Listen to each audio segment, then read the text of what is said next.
So here we are at the semifinals of the Pokemon Go 2022 Pokemon Go 2022 YouTuber Draft Championship. My opponent here is ThoTechtical, the one person standing in my way for my revenge at Jonkus for taking Dedenne from me in the draft. If you don't know what's going on with this tournament, then you have not been following along with all the battles that have come up to this point. Link in the description to those battles so you can get up to speed with the championship here, fighting many a YouTuber, including Daniel Neary, Count Jinsla, Jonkus, and Casual Coops. Although Casual Coops does a podcast, doesn't do a whole lot of YouTubing. At any rate, links to the other battles in the description, of course. Let's get into my battle against ThoTechtical. So, analyzing Tho's team here, I'm pretty sure I'm going to be seeing a lot of Politoed, so I went with two of my Politoed kind of checks here with Greedent and Shadow Skuntank, and I do catch the Politoed in the lead. Yeah, typically when it comes to like Tho's kind of playstyle, or at least what I've noticed in his matches against other opponents in this tournament, is that if he sees a Pokemon has like a pretty good neutral matchup, more often than not, he tends to stick with that Pokemon. So I was definitely expecting a Politoed there. Also, a pretty nice reveal with the Politoed as well. It is the non-Shadow Politoed. In this draft tournament, we can change our movesets between opponents, and we can also change if we're using a Shadow or a non-Shadow as well. So that's some good information there. It basically means that my Shadow Skuntank will be a little bit less reliable against it because I can't chunk it down as quickly, and a lot of my I guess chunking strategies to hopefully bypass this Politoed are also going to be removed a little bit as well. But it does suggest that it's probably going to be an Earthquake Politoed, because those Shadow Politoed has Blizzard, and why would he swap to a normal if he wasn't trying to swap the moveset? It's Elite TM there. So that's what I'm thinking about in the back of my mind here as we progress through this battle. But yeah, overall, I wouldn't say this matchup is 100% RPS because, there was a little bit of wiggle room against the Charizard with the Shadow Skuntank. But for the most part, I caught his Politoed with my Greedent. I got his Mandibuzz lined up with my Dugong. This match is a pretty done deal here for the most part. How will the subsequent battles go against the Tho? All it takes is 2 more wins from here, and my revenge plot will be completed. But yeah, sometimes these battles just end up that way. You get the good lineup.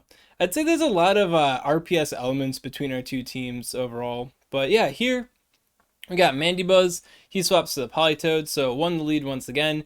And here we see the kind of the difficulty, the problem of Tho bringing the non-Shadow Politoed to this fight, in that I can't reliably bully this thing as much as I could typically.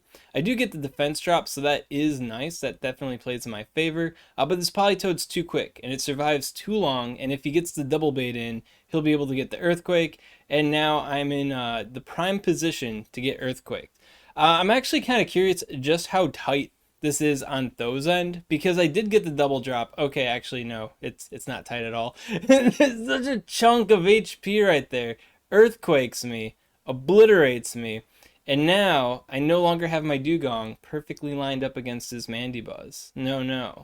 Now I've got my Deoxys Defense Form thrown into the wind here, hoping that there isn't a big scary RPS Pokemon in the back for my Dugong, and there it is. It is the Magnezone. So shame on me for not being able to maintain that swap. I'm not sure if I ate a Weather Ball, would my Shadow Skuntank been able to take him on in time? Because then the Earthquake is kind of removed from the play, but then you could double. It's questionable. I didn't look into it. But I did definitely lose here. It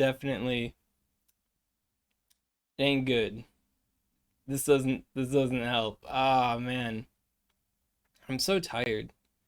I just got off of work, and I picked up a whole bunch of shifts, and we have a schedule that I have to keep for the uploads on this tournament. So sorry if it seems like I'm phoning it in a little bit here, but I'm pretty exhausted, and I was like, I gotta do it today, or I'll be late, and that'll be kind of lame.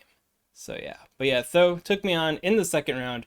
I had that great lead, read him like a book, but my Skuntank just couldn't match the Politoed there, which is a bummer. So we're going into round 3 here, 1-1, and he catches a Dugong with the Shadow Hitmonchan. Now, Shadow Hitmonchan was in the back of my mind, but knowing Tho, just the way he kind of thinks about these battles, at least, judging from other matches I watched with him, I figured I probably wouldn't be seeing Shadow Hitmonchan until at least round 3, just because it is a really risky Pokemon, and even though it is really really strong against a lot of Pokemon on my team, I had a pretty good inkling that I wouldn't be seeing it until round 3 forward, but I did see it. Definitely caught me hard in the lead. I got Dugong and Greedent in the back. So here I'm just farming down the Mandibuzz. Maybe, possibly, hopefully, I can get enough energy. Maybe land like a Icy Wind or something like that onto the Hitmonchan to turn this bus around. And then who knows? Maybe he'll have Politoed in the back, which is weak to the Greedent, which maybe I could throw things around there. Despite being at likely a shield disadvantage. Brings in the Hitmonchan. I throw the Icy Wind. Does he shield it? He does. We get the Icy Wind number 2. Does he shield it? He does not, but doing less than half HP. I bring him down into the red there. The Shadow Punches aren't hurting as much, and we do have a Shadow Nidoqueen in the back, which isn't exactly fantastic because the poison jabs are going to chunk me pretty hard.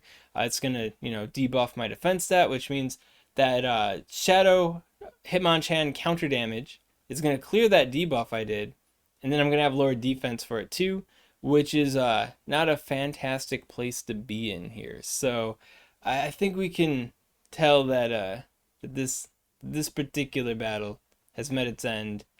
I don't think I'm turning this one around, but who knows? Maybe. No, he's got a charge move. He got me. You got me, Tho. You got me. So now we are 1-2. Tho just needs one more win to, take it all. And I need one more win to hopefully get another win to take it all. Leading in, we got Skuntank into the Shadow Hitmonchan. And here, I guess I had a little bit of a mistake, a little bit of a misstep. So this particular matchup, I've always been used to fighting when using my Shadow Skuntank as like a safe swap. And in that scenario, I'd usually reach the crunch.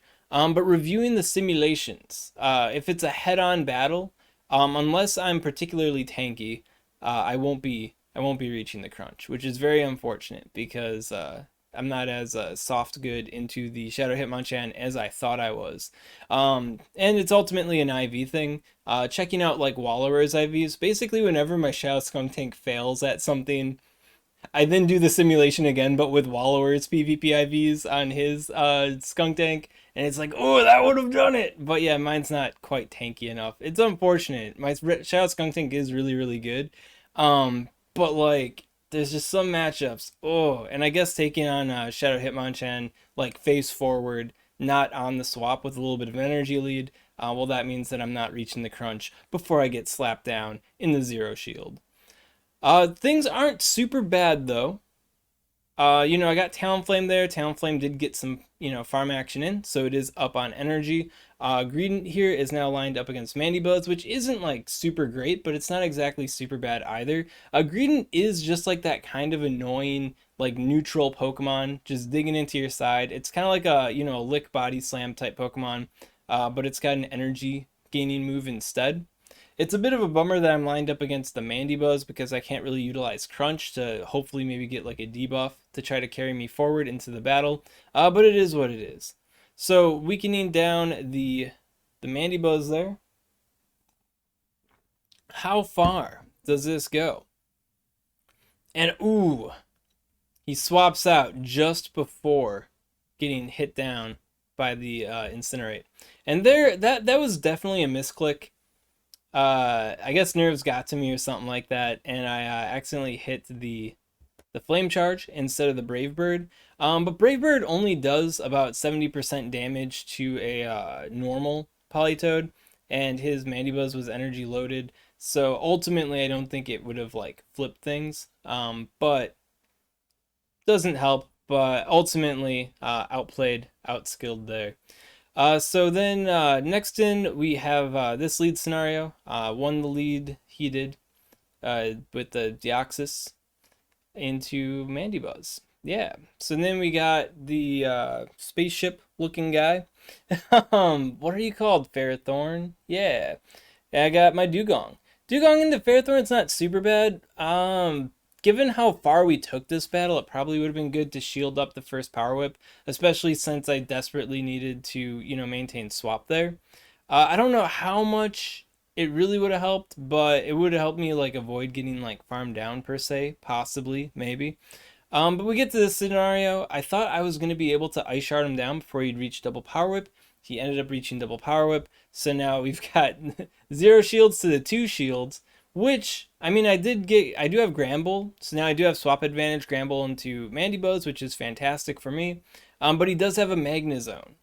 And while Deoxys Defense Worm is pretty decent against Magnezone, Magnezone does have a debuffed attack stat now, so the Wild Charge won't hurt as much as it usually does. He just has to drop the Wild Charge, swap out, bring in Mandibuzz, and, even though I can clean the Mandibuzz 0 shield, and, I'll reach close combat, getting a shield from the Magnezone there, I'm not very confident that I will be able to reach the KOing attack.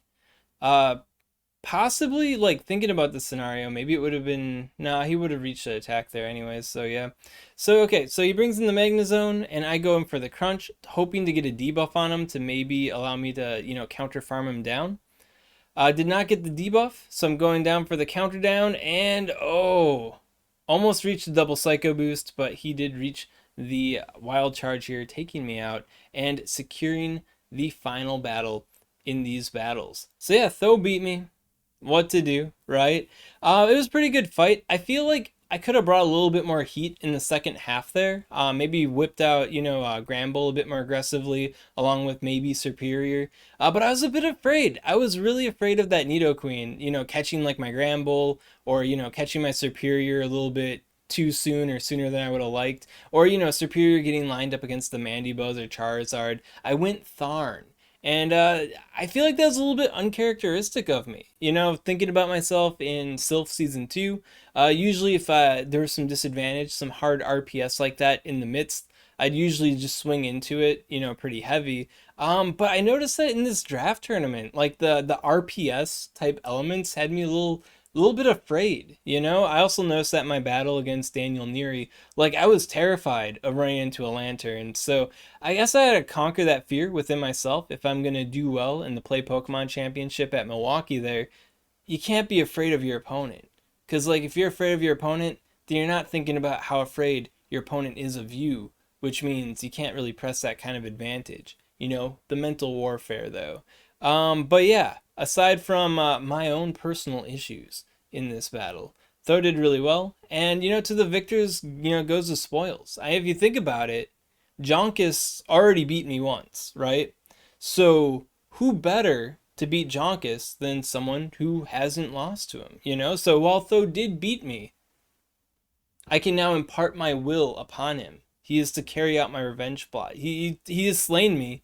He needs to take responsibility for the slaying and take revenge for Dedenne, is all I'm saying. So even though I did get owned here, it's all part of the master plan. So yeah, good luck in the final round though, and you know what? I can be a little sportsmanly. Good luck to Jonkus too. Hope you guys do well. Swagtips. I'd also like to give a special shout out to these Patreon supporters. You know, support Swagman on Patreon. Link in the description. Oh yeah, and if you want to see this battle from Tho's perspective, be on the side of the champion there, link in the description to Tho's battle, so you can see his thoughts and feelings on the fight.